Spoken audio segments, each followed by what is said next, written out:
The Lord be with you. and with your spirit. A reading from the Holy Gospel according to Mark. Glory to you, O Lord. Jesus entered Jerusalem and went into the temple area. He looked around at everything, and since it was already late, went out to Bethany with the 12. The next day, as they were leaving Bethany, he was hungry. Seeing from a distance a fig tree in leaf, he went over to see if he could find anything on it. When he reached it and he found nothing but leaves, it was not the time for the figs. And he said to it in reply, "May no one ever eat of your fruit again." And his disciples heard it. They came to Jerusalem, and on entering the temple area, he began to drive out those selling and buying there. He overturned the tables of the money changers and the seats of those who were selling doves. He did not permit anyone to carry anything through the temple area.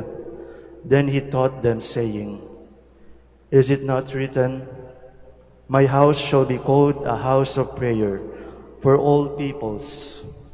But you have made it a den of thieves." The chief priests and the scribes came to hear of it and were seeking a way to put him to death. Yet they feared him because the whole crowd was astonished at his teaching. When evening came, they went out of the city. Early in the morning, as they were walking along, they saw the fig tree withered to its roots. Peter remembered and said to him, "Rabbi, look, the fig tree that you cursed has withered." Jesus said to them in reply, "Have faith in God. Amen, I say to you, whoever says to this mountain, 'Be lifted up and thrown into the sea,' and does not doubt it in his heart, but believes that what he says will happen, it shall be done for him. Therefore, I tell you, all that you ask for in the prayer, believe that you will receive it, and it shall be yours. When you stand to pray, forgive another against whom you have grievance, so that your heavenly Father may in turn forgive you your transgressions." The Gospel of the Lord. Praise to you, Lord Jesus Christ. Please be seated. Brothers and sisters, if you're going to read the Gospel literally, you can be like the chief priests who wanted to kill Jesus. Bakit po?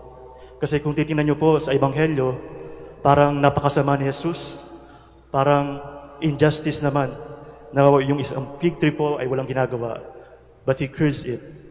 At the same time, in the temple area, yung mga nagbi-business lang po, yung mga naghahanap buhay, bakit niya po pinakialaman, pinaalis, and overturned their tables.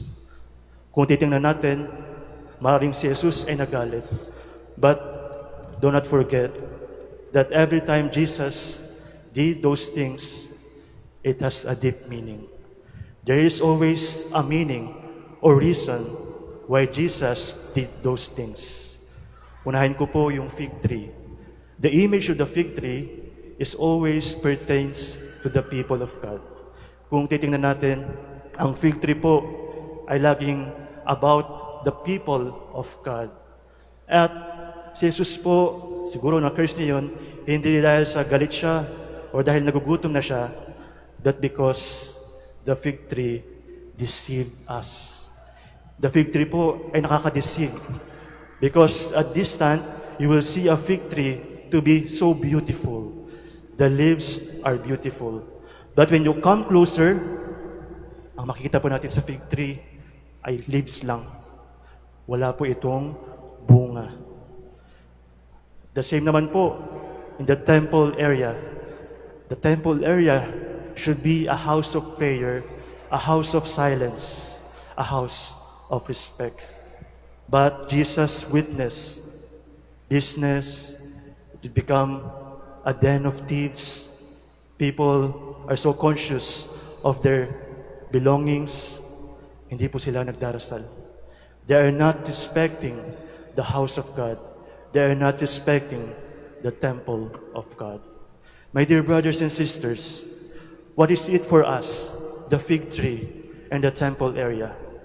You know, brothers and sisters, we can be like the fig tree. At the same time, we can be like the temple. The fig tree looks to be beautiful. Minsan po tayo, we are so concerned about our appearance. Anong susuotin ko? Anong gagawin ko? Anong gagawin ko para kumita ng pera? Or at the same time, we are like temples. At it looks like we are praying. It looks like we are worshiping God. It looks like we are loyal to God. But are we respecting the temple? You know, brothers and sisters, St. Paul says, we are the temples of the Holy Spirit.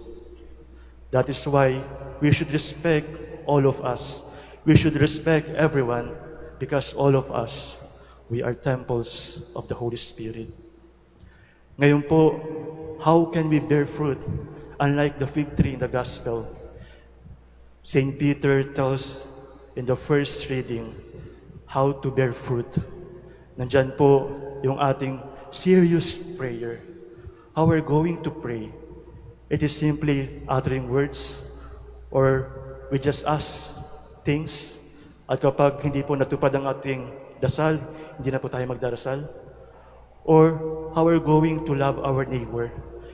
Does it simply to love ourselves, to be concerned of what we're going to wear, or to see also that those are suffering, to those who need our help, and how we're going to be a welcoming home to others. We are temples of the Holy Spirit.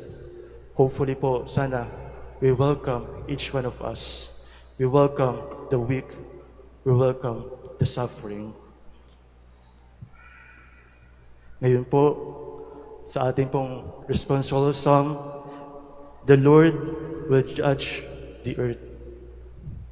In the future po, when God judge us, it's not our appearance, but what is inside our heart. Tayo po ba ay nagbunga? Do we bear fruit?